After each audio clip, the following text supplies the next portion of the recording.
Madhya Pradesh BJP के अध्यक्ष के रूप में वीडी शर्मा ने आज अपने कार्यकाल का 1 साल पूरा कर लिया है और इस मौके पर खुद मुख्यमंत्री शिवराज सिंह चौहान और गृह मंत्री नरोत्तम मिश्रा ने वीडी शर्मा के घर जाकर उन्हें बधाई दी है।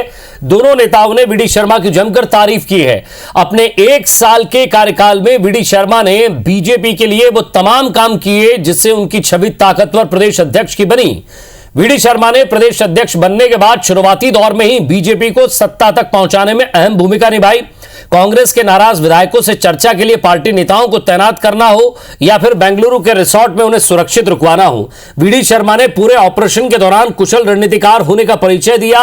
यह वीडी शर्मा की काबिलियत ही थी कि उपचुनाव में भी तमाम नाराजगियों के बावजूद पूरे बीजेपी संगठन ने सक्रियता से काम किया, जिसका नतीजा यह हुआ कि पार्टी को फिर से प्रदेश में सत्ता नसीब हुई। जब अपनी टीम बनाने की बारी आई तो वीडी शर्मा ने बगैर किसी दबाव में ऐसी टीम घोषित की जिसमें पुरानी टीम के सिर्फ 4 पदाधिकारियों को मौका मिला। बीच बीच में पार्टी के कुछ नेताओं की नाराजगी भी सामने आई, लेकिन वीडी शर्मा ने उन्हें मना लिया। तो वीडी शर्मा की असली अग्नि परीक्षा आगामी निकाय चुनाव होंगे, जिसमें महापौर के प्रत्याशी और साथ ही साथ पार्षद के प्रत्याशियों के लिए युवाओं को आगे लाने की जब बात हो रही थी, और साथ ही साथ इस पूरे मसले पर हम बातचीत करेंगे हमारे संवाददाता से कि आखिर कैसे संगठन और सत्ता के बीच ये तालमेल बनाने का काम वो करते हैं, और इन तालमेल के बीच कहीं कोई तालमेल छूटता है क्या, किसी की नाराजगी होती तो वो कैसे उनसे मनाने की कोशिश करते हैं। जरा क्या कुछ कहा, आइए आपको सुनवाते हैं।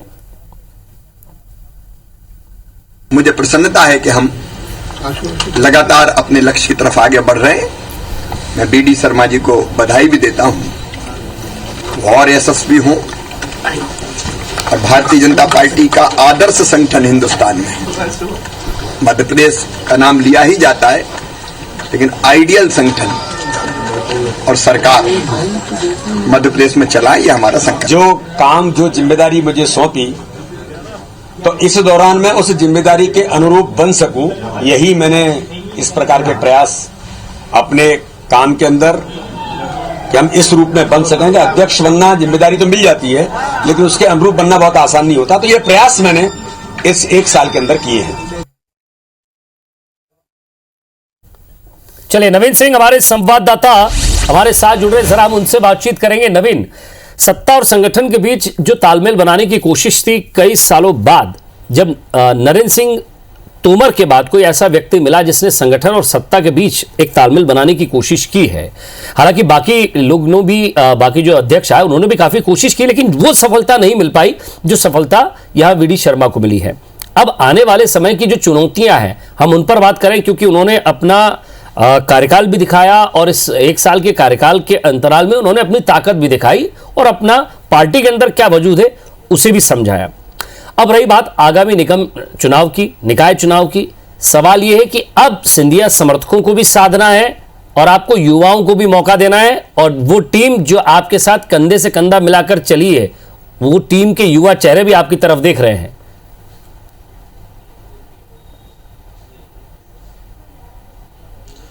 देखिए विजय, विष्णुदत्त शर्मा को ये जिम्मेदारी संभालते हुए आज साल भर हो गया है। हालांकि जब उनको ये जिम्मेदारी दी जा रही थी तब उनके पास एक तगड़ा अनुभव था संगठन चलाने का। विद्यार्थी परिषद में रहते हुए उन्होंने बहुत अच्छा काम किया था, बहुत तगड़ा काम किया था, जिसे संघ भी मानता है और बीजेपी का आला कमान भी मानता है। यही वजह रही कि विष्णुदत्त शर्मा को पार्टी ने, आला कमान ने ऐसे वक्त उनको मौका दिया, ऐसे वक्त जिम्मा दिया जब मध्य प्रदेश में बीजेपी विपक्ष में थी। लेकिन विष्णुदत्त शर्मा को जिम्मेदारी मिली, उन्होंने जिम्मेदारी को बखूबी निभाया और अगले महीने भर के भीतर मध्य प्रदेश में भारतीय जनता पार्टी विपक्ष से सत्ता पक्ष की तरफ आ गई।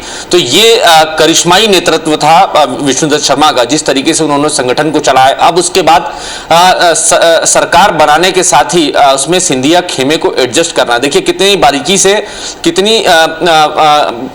से सिंधिया खेमे को इस सत्ता में भी एडजस्ट किया गया और कई जगह संगठन में भी सिंधिया खेमे के इक्का दुक्का लोगों को मौका दिया गया। लेकिन नाराजगी फिलहाल अभी किसी में नहीं है। हालांकि जो बीजेपी के कुछ सीनियर लीडर्स थे उनकी नाराजगी बीच बीच में सामने आती रही, लेकिन विष्णुदत्त शर्मा ने अपने व्यवहार के जरिए उनसे बातचीत करके तालमेल बनाया। और रही बात, चूंकि इसके पहले हमने मध्य प्रदेश में कांग्रेस की भी सरकार देखी है, कांग्रेस की सत्ता को भी देखा है और कांग्रेस का संगठन को भी देखा है।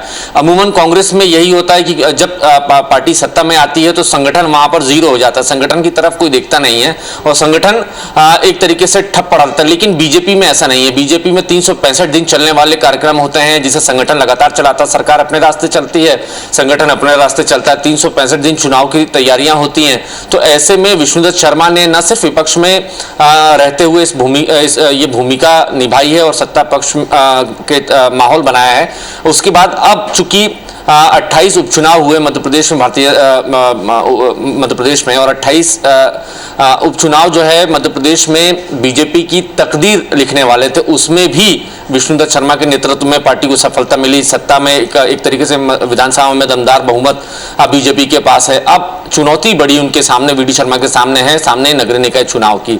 हालांकि वी डी शर्मा ये बार बार दावा करते हैं कि उनके नगर निकाय चुनाव के लिए बीजेपी को या विष्णुदत्त शर्मा को कुछ खास तैयारी करने की जरूरत नहीं है, क्योंकि उनकी तैयारियां पहले से चल रही। लगातार 365 दिन के उनके कार्यक्रम तय हैं बीजेपी कार्यकर्ताओं के, बीजेपी संगठन के तमाम पदाधिकारियों के, लिहाजा बहुत ज्यादा उसमें मेहनत करने की जरूरत नहीं है। और दावा भी है और वो आश्वस्त भी है कि जिस तरीके से पिछले चुनावों के नतीजे रहे थे कि 16 के 16 नगर निगम बीजेपी के कब्जे में पिछले चुनाव में रहे, तो ये सिलसिला आगे भी जारी रहेगा। तो ऐसे दावे हैं विष्णुदत्त शर्मा के, और साथ साथ सत्ता पक्ष के साथ तालमेल बनाकर, और जब वी डी शर्मा को अपनी टीम बनाने की चुनौती भी सामने आई। हालांकि ये जरूर है कि कुछ दबाव वी डी शर्मा पर रहा बड़े दिग्गज नेताओं का, चूंकि हिंदुस्तान में सियासत का एक तरीके से केंद्र पिछले कुछ दिनों से, पिछले कुछ सालों से मध्य प्रदेश बना हुआ है। और वी डी शर्मा के ऊपर यहाँ भी कई सारे बड़े नेता हैं, मुरलीधर राव हैं, शिव प्रकाश हैं। तो ऐसे बड़े नेताओं के दबाव, अनुशासन के बीच में अपनी टीम को, नई टीम को खड़ी करना, युवाओं को मौका देना, तो ये काबिलियत शायद फिलहाल इस वक्त सिर्फ विष्णुदत्त शर्मा में ही थी और आलाकमान ने इसी काबिलियत को पहचाना, उनको मौका दिया। और देखिए, एक साल आज उनको जरूर हुआ है और उनकी काबिलियत का ही करिश्मा था कि आज मुख्यमंत्री शिवराज सिंह चौहान भी उनको बधाई देने उनके घर पहुंचे, गृह मंत्री नरोत्तम मिश्रा भी उनको साल भर पूरे होने की बधाई देने उनके घर पहुंचे, तमाम बड़े बीजेपी के पदाधिकारी, सत्ता पक्ष के मंत्री, सभी उनको बधाई देने उनके निवास पर पहुंचे।